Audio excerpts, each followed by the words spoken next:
Hey there, Hofstra fans, and welcome inside the WB Mason Coaches Report on GoHofstra.com. I'm Julian Coulter, joined by the head coach of the Hofstra Pride Wrestling team, Rob Anspach. Coach, thanks for joining us today. Thank you. Well, first question that we'll kind of get to is you had one match this weekend. Before we kind of go in-depth in the match against the Oklahoma Sooners, how do you think the guys did? Yeah, I thought we went out there. We knew it was going to be a very good opponent, top 5 team in the country. I think they have enough guys to maybe challenge Penn State and the Minnesotas to pull off a national title. So we knew it was going to be a difficult match going out there. I thought we had some guys that wrestle really well, and we have some guys that still need to figure some things out, and we have to do some different things as coaches to try and get those guys adapted to college wrestling. I think some of our younger guys are not wrestling as well as they should be, not wrestling as well as they do at practice. So we got to try and figure out what gets them ticking at practice to wrestle as well as they do, and transfer that over into the matches so we can get a little bit more consistency out of those guys, especially in the upper weights. Now, we go into the match, tough decision, you mentioned it, but this is a top 5 team in the country, and you take on a lot of guys that were ranked number 3, 2, 1 in terms of competition. So as far as the preparation went, we kind of talked about it a little bit last week. How do you think going into the match you guys felt in terms of the way you personally prepared? Yeah, I thought we were ready to go overall. When you go out there, the team looked sharp, and it's wrestling is one of those sports where because it's a team sport, but it's 10 individuals going out there, and I'll watch a guy like Luke go out there, and he's well prepared, and he wrestles really well, and Cody does the same thing, and Joe Booth goes out there and does it, and then I have another guy that's going out there and not doing it, and they all went through the same practice. And they all did the same things, from a preparation standpoint on our part. It comes down to with anything, and I think more so in wrestling, we're not with these guys 24 hours a day, and diet takes a factor, and doing the extra things in wrestling, so I think more than in any other sport. And so we got to just really get those guys buying into the whole system, the whole 24-hour, this is the way you live your life type of system, instead of, okay, I'm at wrestling practice for 2 hours today, and we did a lift in the morning for an hour, so it's 3 hours of my day devoted to wrestling. It's not. It's 24 hours a day. Yep. And some of these guys have been able to be successful without living that type of lifestyle, but now they're starting to see that doesn't work here. They've jumped up a level, and we need to have them start buying into the lifestyle. Now, for the 2 matches that you guys got a victory in, Luke Fight, he wound up taking it, and we mentioned before he's such a successful wrestler, as well as Joe Booth has been the newcomer coming over. Of course, he was the transfer graduate student this year. So what did you see in those 2 matches that allowed you guys to get those victories? They went out there and executed their game plan.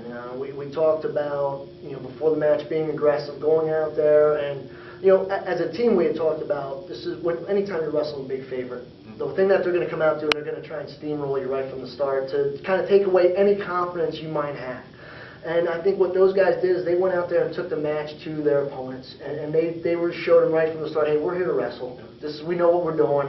And all of a sudden it became a wrestle match. I think some of our other weight classes, guys kind of got overwhelmed in the beginning, and then it just snowballed into, especially at the upper weights, a couple pins. And that's a way a match can get away from you pretty quickly. But Joe and Luke, they went out there. They know they belong. They had the confidence when they went out there. The guys stepped up and tried to intimidate them a little bit. They didn't back down. They just stayed focused, and ultimately came out with the wins. Now, as far as Joe goes, he's really been somebody that, of course, was a graduate student. He comes in here. What sort of things did you know about him when he came here to Hofstra, and how have you liked in terms of his wrestling? He's the number 12 wrestler at the 165, so what have you liked? Yeah, well, we've obviously competed against him for a number of years, so we knew he was a quality wrestler going in there. He had some good things, had some good leg attacks. There's some areas that we're concerned about with some of his mat wrestling, but I think he's addressed those areas watching him in the practice room. He comes in there, he's a tireless worker, one of the hardest working guys we have. So that's been the biggest thing. I've heard, he works hard and stuff like that, but you never know until you see the guys. So for him to come in here, he does a great job. Again, he's a little bit older, he's mature, he's been through everything already. So he comes in, he does his job, he works hard, everybody else can watch him do that, and so we're really pleased with what he's doing, and I'm hoping right now that 12th ranking is too low for him, and he's going to keep climbing the ranks and stuff like that. The biggest thing he needs to do, and we've talked a lot about, is to go out and wrestle. I think he's one of the guys that he's going to stop himself more so than his opponents will. If he gets worried about and caught up into the rankings and who he's wrestling and this and that, the things that he can't control, the only thing you can control is what you do out there. So go out there, cut loose, and just wrestle. And if he does that, he's going to be a very difficult person to beat. Now, as far as the match in total goes, what sort of thing do you as a coaching staff take away from something like wrestling an Oklahoma team?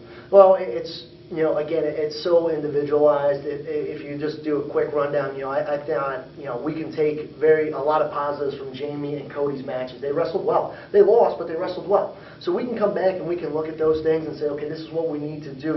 Cody, for example, was in on 2 leg attacks. We got to finish those. You're wrestling a guy that's a defending national champ or returning national champ, and you're in on 2 shots, and the match was a lot closer than a lot of people thought it would be.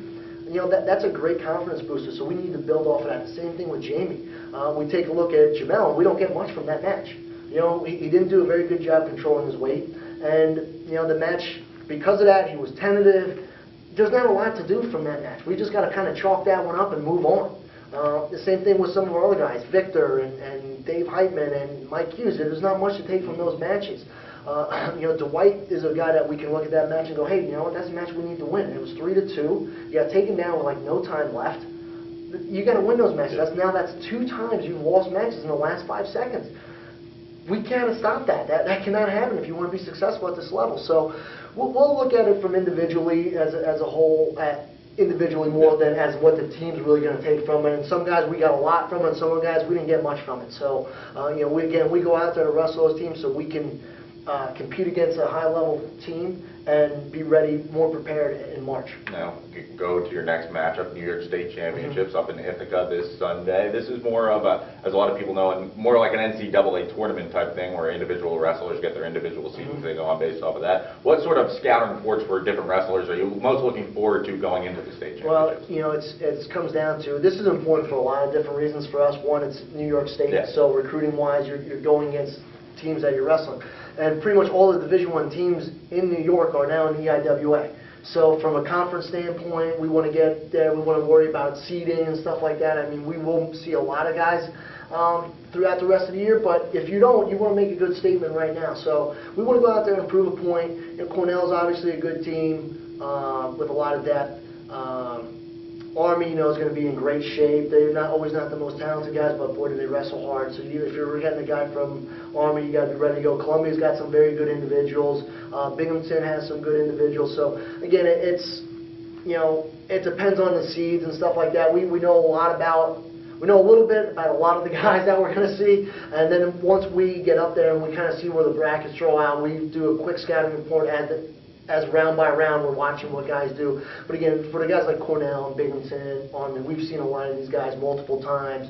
So we got a pretty good feel of what we're going to be up against this weekend. So, we're going to do some juggling with our lineup for some weight classes where guys haven't been performing as well as I would like them to be performing at this point in time. So we're going to let them know that their job's on the line. And if you're not going to perform, you will not be in that starting role maybe after this weekend. And of course, Army, a team you take on in a couple of weeks when you return to the grapple at the Garden. But finally, who do you think are you pegging to have a nice big weekend at the New York State Championship? Well, I'd like to see Jamel come back with a nice bounce-back weekend after this past weekend. Jamie Franco, I'd like to see doing that. It really depends who Cornell's going to have in their lineup. Last year, they sat some guys out. This would be a great opportunity again for Jamie to wrestle the guy, Nashawn Garrett, who's probably ranked 2nd in the country right now. So it's an opportunity for him. So I look for him to have a good weekend. 33, we need a bounce-back weekend. I'd like to see Cody have a good weekend and Nick Turnick really have a good weekend.